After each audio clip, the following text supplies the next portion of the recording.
যারা অন্যায় করেছে, যারা গণহত্যা চালিয়েছে, যারা অবৈধ ইলেকশন করেছে, যারা জনগণের মতামতকে উপেক্ষা করে এদেশের জনগণকে ভোট দেওয়া থেকে দূরে রেখেছিল, তারাই তো ডেভিল।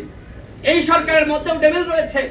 আমরা বলবো যে সবার আগে আপনাদের মধ্যে লুকিয়ে থাকা ডেভিলদেরকে আগে গ্রেফতার করুন, তাহলে কিন্তু আস্থার জায়গাটা ফিরে আসবে। হ্যাঁ, সরকার তার নিজের সংস্কার শুরু করার মাধ্যমে রাষ্ট্রের সংস্কার শুরু করেছে। সরকার তার নিজের মধ্যে ঘাটতি বেড়ে থাকা অপরাধীদের গ্রেফতার করার মাধ্যমে সারা দেশে ডেভিলদের গ্রেফতার করা শুরু করেছে।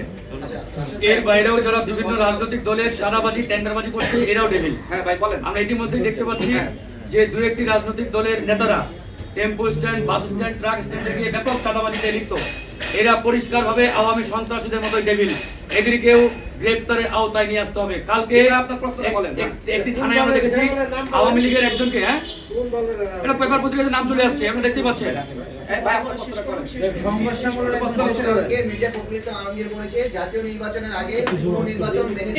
যে এই নির্বাচনের ব্যাপারে জাতীয় ঐক্যমত দরকার। জাতীয় ঐক্যমত ছাড়া যে কোনো নির্বাচন হলে সেই নির্বাচন ব্যর্থ হতে পারে।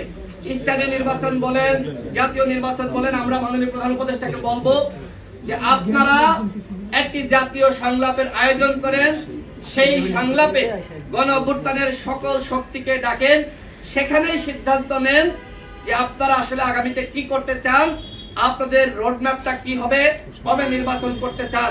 এই বিষয়ে আমি মনে করি একটি জাতীয় সংলাপ আয়োজন করা দরকার। সেই সংলাপের মাধ্যমে সেখানে সিদ্ধান্ত আসতে হবে। একজন উপদেষ্টা এক রকম বক্তব্য দিলে সেটি নিয়ে জনমনে এবং রাজনৈতিক দলগুলোর মধ্যে সন্দেহ, সংশয় এবং বিভ্রান্তি ছড়িয়ে পড়বে।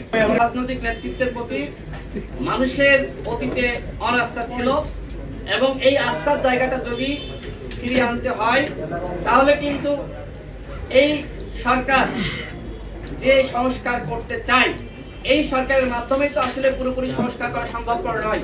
সংস্কার একটি ধারাবাহিক প্রক্রিয়া, কিন্তু এই সরকার যদি সকল দলকে এক জায়গায় বসিয়ে একটি চার্টারে সংস্কার রূপরেখায় সবাই স্বাক্ষর গ্রহণ করে, তাহলে আগামীতে যেই ক্ষমতায় আসুক না কেন, সে কিন্তু ওই সংস্কার বাস্তবায়নে বাধ্য থাকবে।